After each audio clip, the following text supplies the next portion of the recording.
Hello and welcome to AITPM News. And in this program we have the second in a series on bicycle history, this time creating a new form of transport. What does it take? We look at road deaths where the short-term trend is in the right direction, big money for a pinch point program, and coloured asphalt to alert motorists to speed limit changes. As this year is celebrating the 200th anniversary of the invention of the bicycle, it is worth reflecting on how bright ideas for new transport have come about. If you pardon the pun, thinking outside the box is important if you want to cover new ground.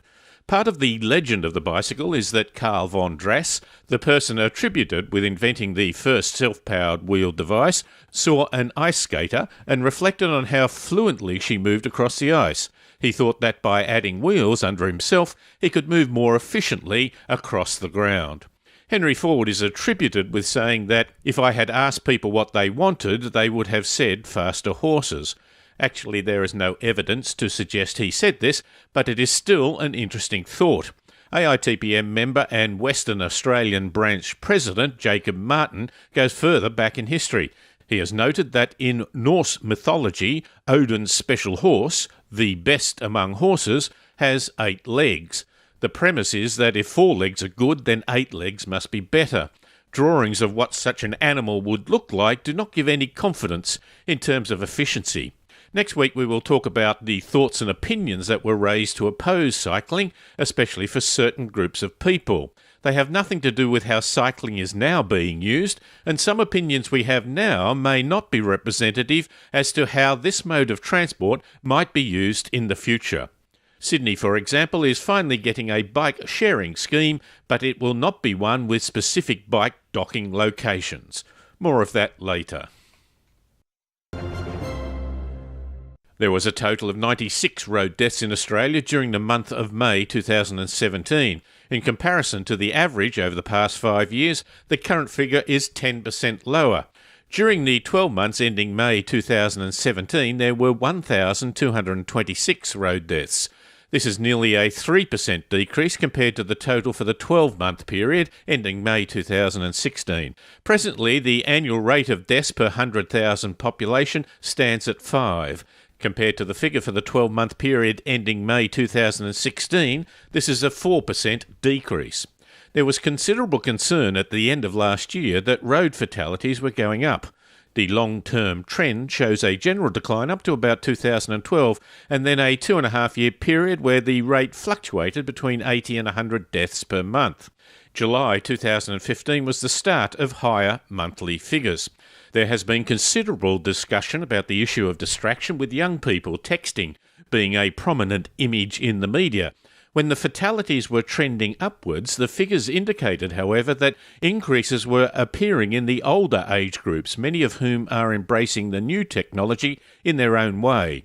Good results in February, March and May this year have brought the 5-year average down.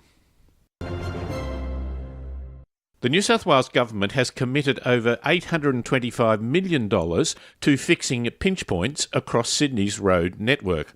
Previously, the state government had a 5-year $100 million pinch point program.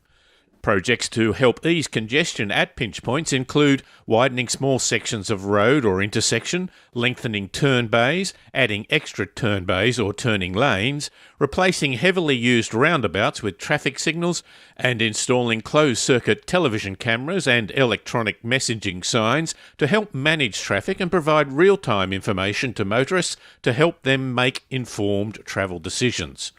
The AITPM began in 1966 as part of a revolution in squeezing more out of the existing road system. Fixing crash and congestion black spots can have some very good cost-benefit outcomes. The programs aim to reduce traffic delays, manage congestion and improve travel times on Sydney's major roads, particularly during weekday peak periods. Consideration must be given to not just reducing congestion, however, but also enhancing the more efficient modes of transport. The key measure is not the number of vehicles we move, but the number of people and the amount of freight.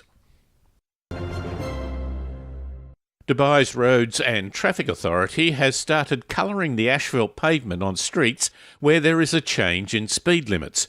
The scheme involves colouring the vehicle lanes with red tarmac, drawing triangular markings on both sides of the lane dividers, displaying the speed limit on each vehicle lane, and intensifying the cautionary speed reduction signs on the specific road sectors.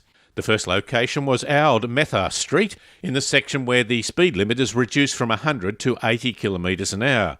2 further roads are on the books for the treatment, where the speed limit is reduced from 120 to 100 kilometres an hour. The evaluation of the trials will include the usual measurements of speed and crash rates, but will also look at the impact on drivers' attitudes. Markings on roads have been used in Australia, with squiggly lines leading up to pedestrian crossings that were meant to produce a flashing effect in chrome bumper bars, but modern cars now have coloured bumper bars.